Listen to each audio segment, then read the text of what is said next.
성경은 한마디로 예언의 책이다 말할 수 있다라는 내용은 우리가 다 아는 내용이고, 그러면 무엇에 대한 예언일까?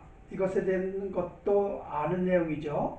설명할 필요도 없이 인류를 구원하시기 위한 하나님의 뜻, 그 뜻을 이루시려고 하늘 영광 보좌 버리시고 이 땅에 오신 구세주에 대한 예언이 기록이 되어 있습니다.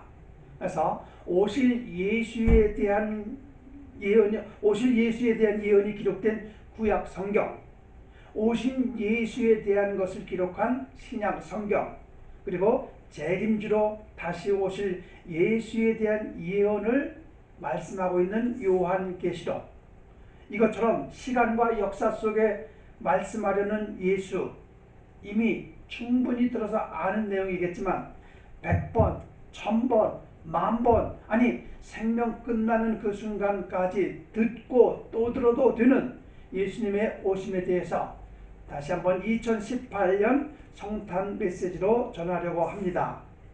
오늘 말씀을 제가 임마누엘 예수라는 제목으로 적었어요.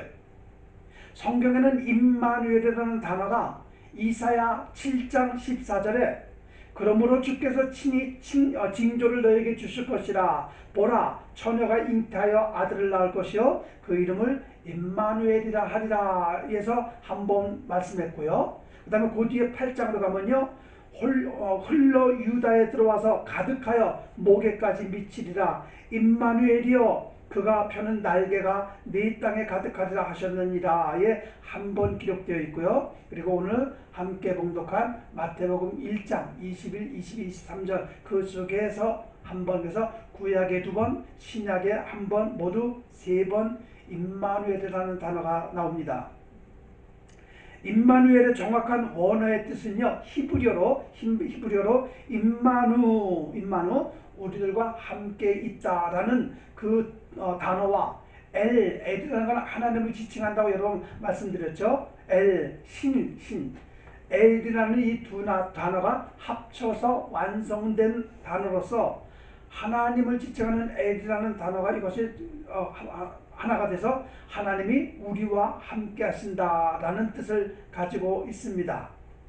그래서 저는 오늘 먼저 임마누엘이라는 단어를 처음으로 사용했던 이사야 선지자, 그가 어떤 배경에서 이런 단어를 설명하게 되었는지 그것을 여러분에게 좀 설명을 먼저 드리려고 하는데 잘 들어보시기 바랍니다. 아마 이것을 들어보셨는지도 모르겠지만 아마 못 들은 분들이 있다면 어떻게 해서 임마누엘이라는 단어가 나왔을까, 구약 성경에서 어떻게 말하고 있는가, 이걸 좀 설명드리려고 하는데, 우리가 잘 아시는 그대로 남유다와 북이스라엘로 분단 국가가 된 이스라엘 민족에 대해서는 이미 아는 내용이죠.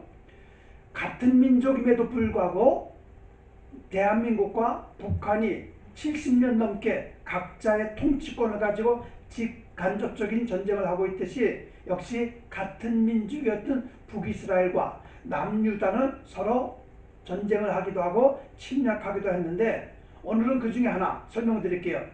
남유다의 12번째 12대 왕이 누군가 하면 아하스라는 사람이 있습니다.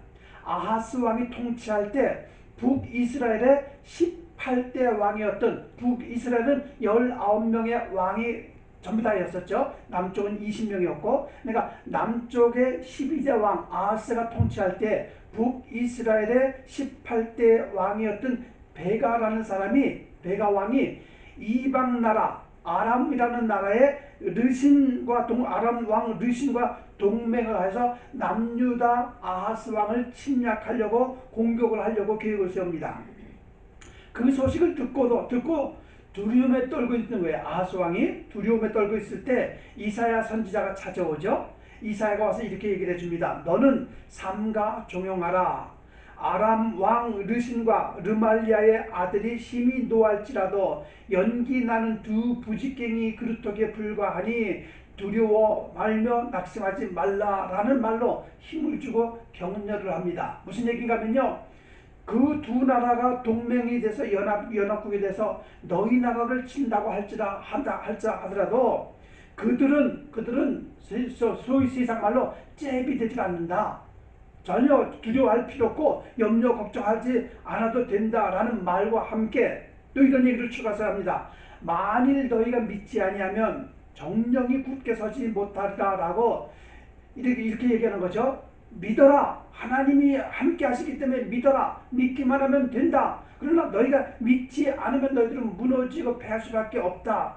라는 경고의 말까지 어떻게 해야 되는지에 대한 말까지 자세하게 선지자를 통해서 하나님은 하나님의 뜻을 아하스 왕에게 전달을 합니다.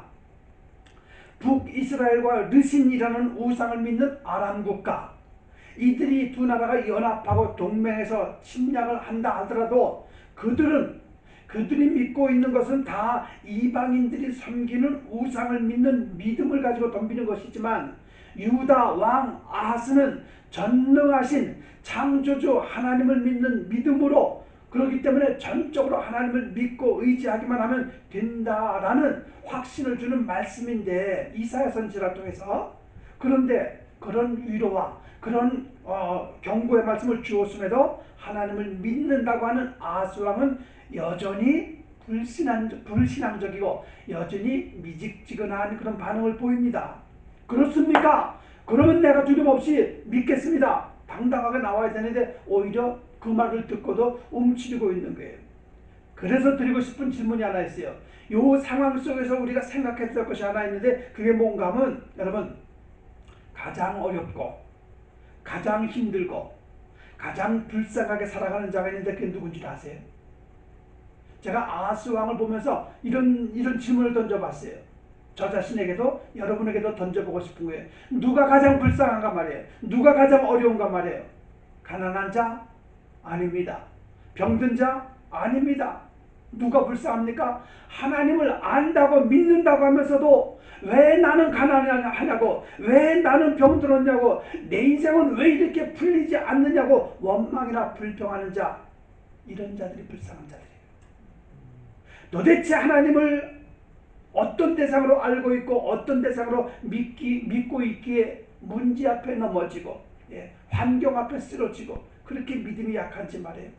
도대체 하나님을 믿기는 믿는지. 자, 이런 말씀은 오늘 아침 말씀과 연관되지 않습니까? 욥의 아내가 그렇게 입으로 범죄하지 않았습니까? 잘못됐잖아요. 하나님을 모르는 자가 그러면 이해가 되는데, 하나님을 안다고 믿는다고 하는 자조차도 이런 반응을 보이고 있으니까 별것 아닌 적은 일들조차도 믿음으로 해결하지 못하는 불신앙적 태도를 보이는 자들, 불쌍하죠. 불쌍함을 넘어 한심하고 안타까울 정도예요. 근데 그 불쌍하고 한심하고 안타까울 정도의 사람들이 우리 주변에 너무 많고 교회 안에 너무 많다라는 겁니다. 이사야 선지자를 통해 주신 하나님의 말을 듣고도 믿음이 아닌 두려움을 가졌던 이 아하스 왕처럼 힘을 주고 능력을 주고 살아가는 방법을 이 단상을 통해서 수없이 알려주셨잖아요. 성경 공부를 통해서 그렇게 많이 알려주셨잖아요. 그런 말 하지마, 그런 행동 하지마, 너 그렇게 살면 안돼, 바른 길을 걷도록 알려주었건만 왜 그리 믿음의 성장은 없고 여전히 제자리 걸음, 여전히 어린아이 신앙에서 벗어나지 못하고 있는지 말이에요. 그러니 안타깝지 않을 수가 있겠어요? 한심하지 않을 수 있겠습니까?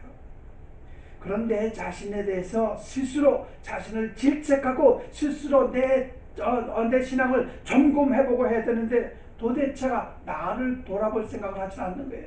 아하스 왕이 자기를 돌아보지 않았어요.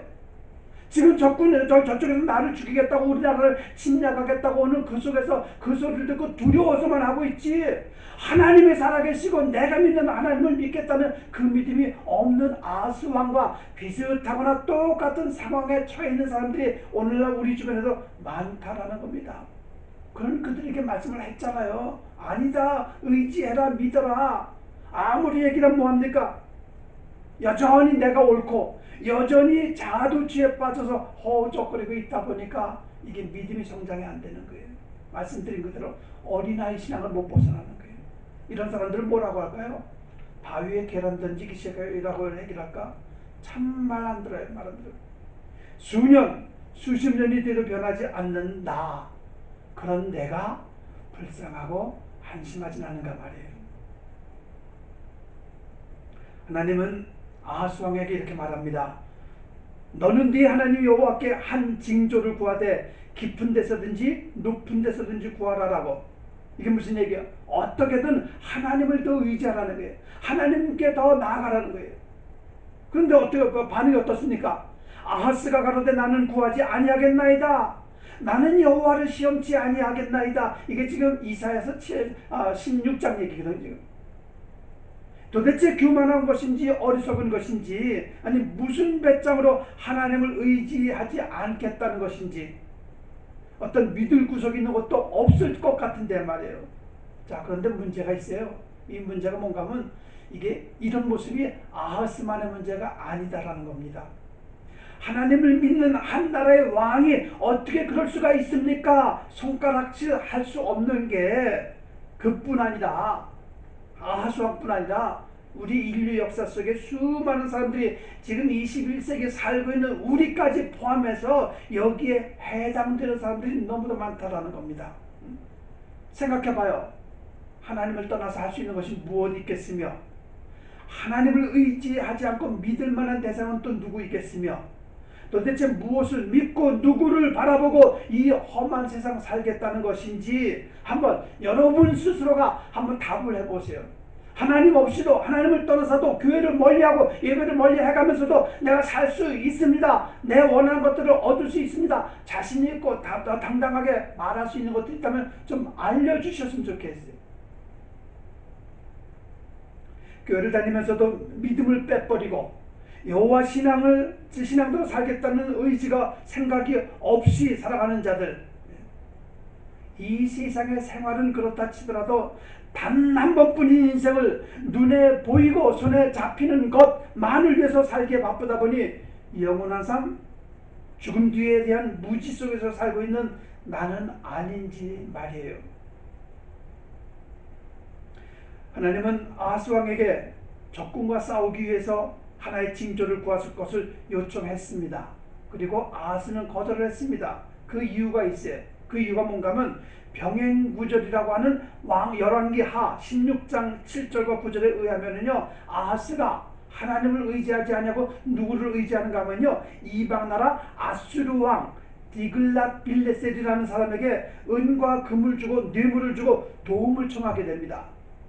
지금 아람 왕하고 북이스라엘이 우리를 공격하려고 합니다. 내가 금과 은, 뇌물을 줄 테니까 우리를 도와주십시오. 아수르 왕을 의지하고 있는 거예요. 하나님을 의지해야 될 그가 아수르 왕을 의지하게 됩니다.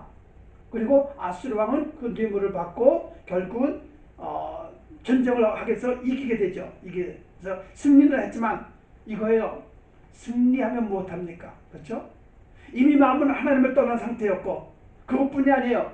아수르 왕의 도움으로 전쟁에서 승리를 하고 돌아오는 길에 이상한 모양의, 자기 눈에 하면 너무도 멋있고 너무 아름다웠던 무언가 하나를 보게 되는 게 우상입니다.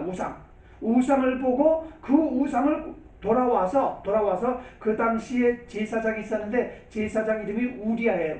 우리야 제사장에게 똑같이 내가 본 그대로 이 우상을 만들어라. 그래서 그 우상을 만들게 됩니다. 그래서 만들어서 하나님을 섬기는 전 안에 함께 두는 엄청난 죄악을 저지르게 되는데, 이게 뭐예요? 하나님을 믿지도 않았고 이방인의 도움을 받았고 결정적으로 우상까지 만들어서 성전 안에 함께 피치하는 커다란 죄를 범하면서 돌아올 수 없는 먼 강으로 아하스 왕은 가버리고 말게 됩니다. 하나님께서 직접 개입을 하셨잖아요. 선지자 이사야까지 보내서 또 권고하셨잖아요. 근데 역시 깨닫지 못했던 아하스 왕만 못 깨닫는가요? 아니죠. 시대에 상관없이 많은 사람들이 하나님의 뜻, 하나님의 마음을 알지도 못하고 깨닫지도 못하는 것 같아요. 선민 이스라엘을 보자고요. 430년의 노예와 종살이에서 해방시키셨잖아요. 하나님께서 광야 40년 생활 속에서 도우셨잖아요. 지키셨잖아요. 먹을 것을 주셨잖아요. 불평 원망하는 그들을 그냥 그래도 다 받아주셨지 않습니까? 그럼에도 불구하고 하나님의 은혜와 사랑을 망각하고 은혜를 잊어버리고 우상을 숭배하고 이방인들과 혼인을 하고 점점 하나님과 멀어지는 그들, 그 후 오랜 시간을 지나면서 대부분의 사람들의 상태가 어떻게 됐습니까? 그 이후로부터 지금 오늘날 우리들까지 이것에 대해서 성경이 사도 바울이 그렇게 말하죠. 로마서 3장에 보면요, 우리들의 모습을 자세하게 설명하고 있는데 이렇게 얘기를 합니다. 제가 한번 읽어드릴게요. 잘 들어보세요. 기록된 바 의인은 없나니 하나도 없으며 깨닫는 자도 없고 하나님을 찾는 자도 없고 다 치우쳐 함께 무익하게 되고 선을 행하는 자도 없나니 하나도 없도다. 그들의 목구멍은 열린 무덤이요 그 혀로는 속임을 일삼으며 그 입술에는 독사의 독이 있고 그 입에는 저주와 악독이 가득하고 그 발은 피 흘리는 데 빠른지라. 파멸과 고생길이 그 길에 있어 평강의 길을 알지 못하였고 그들의 눈앞에 하나님을 두려워함이 없느니라 라고. 결국 이스라엘 백성들이나 여러분이나 저나 모든 인류가 이 말씀에 해당되는데, 과거나 현재나 인류 창조 이후 아담부터 모두가 하나님 두려워하지 아니하고 여기에 해당돼서 이 말씀에 포함이 돼서 우리는 여전히 죄 가운데 머물고 있는 그래서 타락하고 변질된 존재로 살아가고 있게 되고 말았다라는 거예요. 아하스 왕의 불신앙, 믿음과 상관없는 태도, 그런 모습을 보고 안타까운 마음을 가지고 이사야 선지자가 또 와서 이렇게 얘기를 합니다. 다윗의 집이여 청컨대 들을지어다. 너희가 사람을 괴롭게 하고 그것을 작은 일로 여겨서 또 나의 하나님을 괴로우시게 하려느냐. 목회자가 와서 지금 얘기를 하는 거예요. 아무개아무개 성도요, 왜 그럽니까? 왜? 도대체 옆에 사람도 괴롭게 할 뿐 아니라 하나님을 힘들게 하는 이유가 뭡니까? 책망을 듣잖아요. 그렇게 하나님을 떠나 불순종과 불신앙으로 살아가는 그에게 그래도 하나님은 그 자리에서 벌을 주시는 것이 아니라 이사야 선지자를 보내서 마지막까지 권면하고 기회를 주시는 거예요. 여러분 이거 생각해 보셨어요? 여러분이 이 자리에 앉아서 이 말씀을 듣는 이 시간이 뭔가 하면요, 마지막 기회라고 생각하셔야 돼요. 여러분요, 정신 차려야지, 바르게 살아야지, 이렇게 살면 안 되겠다는 마지막 기회에 하나님의 음성으로 들을 그런 생각을 가지고 이 자리에 있어야 된다는 거예요.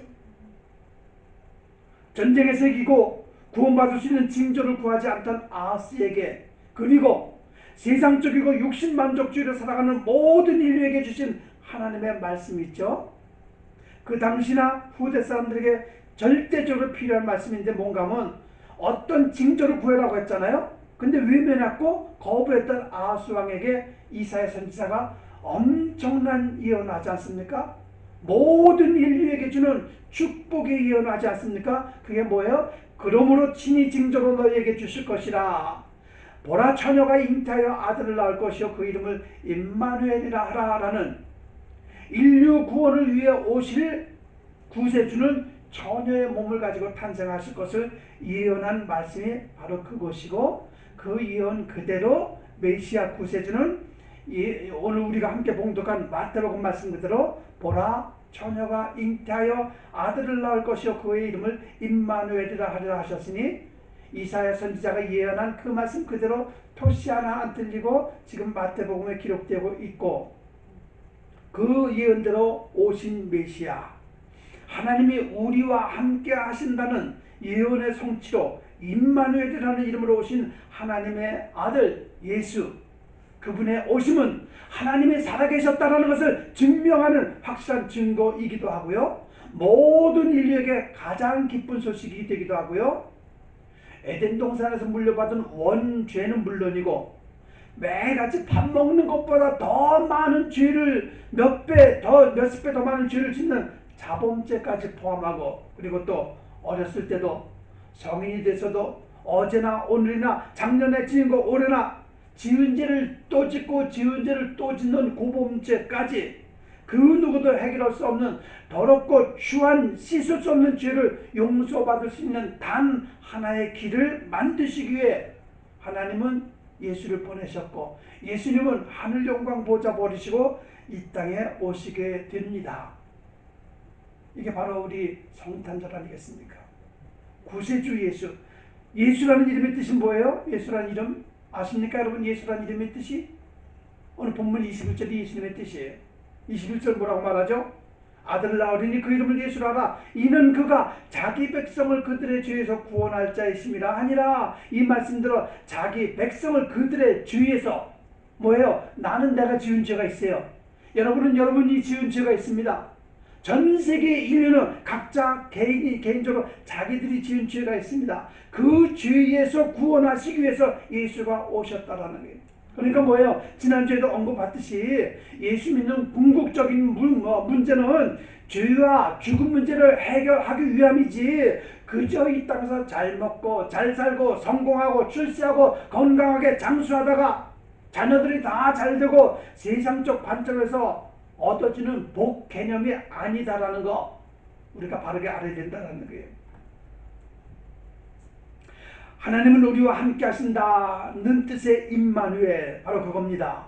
하나님은요 그렇게 하시려는 뜻을 정하셨고 예수님은 그 일을 이루시기 위해서 오셨어요.